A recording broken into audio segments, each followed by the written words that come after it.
A mayor who spent weeks telling Haitian immigrants, "You belong here," just started firing them from city jobs. The plot twists? Federal law and the Supreme Court ruling left him almost no other option. Our administration is not going to allow these communities to be terrorized on their own. We are going to be standing up for these communities, and we have instructed our Mayor's Office of Immigrant Affairs to continue to connect families to free and confidential legal help. That is something that is going to continue, as is the fact that our city services are going to be accessible no matter what the person calling status is. Temporary protected status is supposed to be temporary. It's the program that lets people from countries in crisis live and work legally in the US while things are bad back home.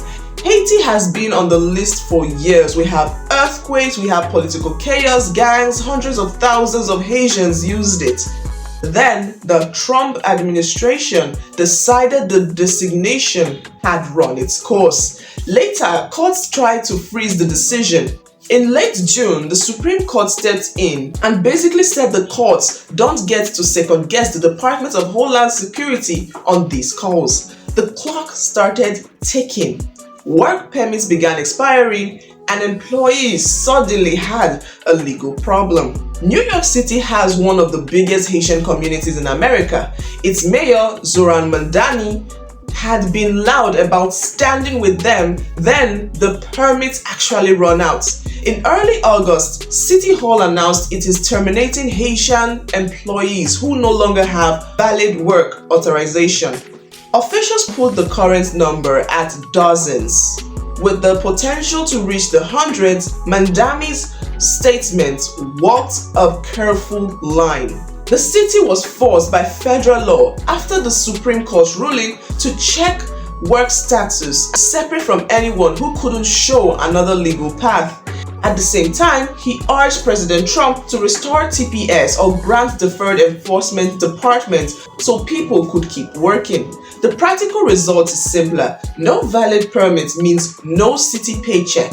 This is not just a New York City story. Search traffic is lighting up around one Ohio city for a reason. Springfield became a national talking point years ago over its Haitian population, roughly 10,000 to 15,000 people, many on TPS. They took factory jobs, opened businesses, and became part of the local economy.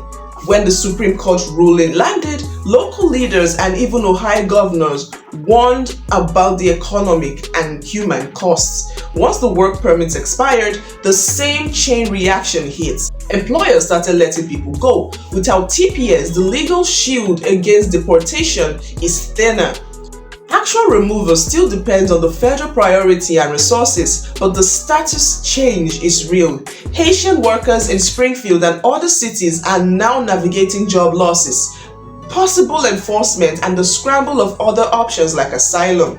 People keep asking the same questions. Are Haitians being deported right now? What exactly happened to TPS? Is still spreading. TPS for Haiti has been terminated. Work authorization tied only to that status is gone.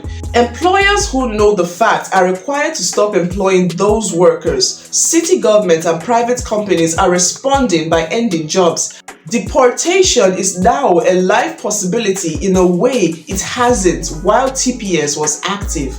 Though it is not automatic same-day removal for each person, many are filing for other forms of relief. The administration has also pushed self-deportation incentives. One side calls this the overdue end of a temporary program.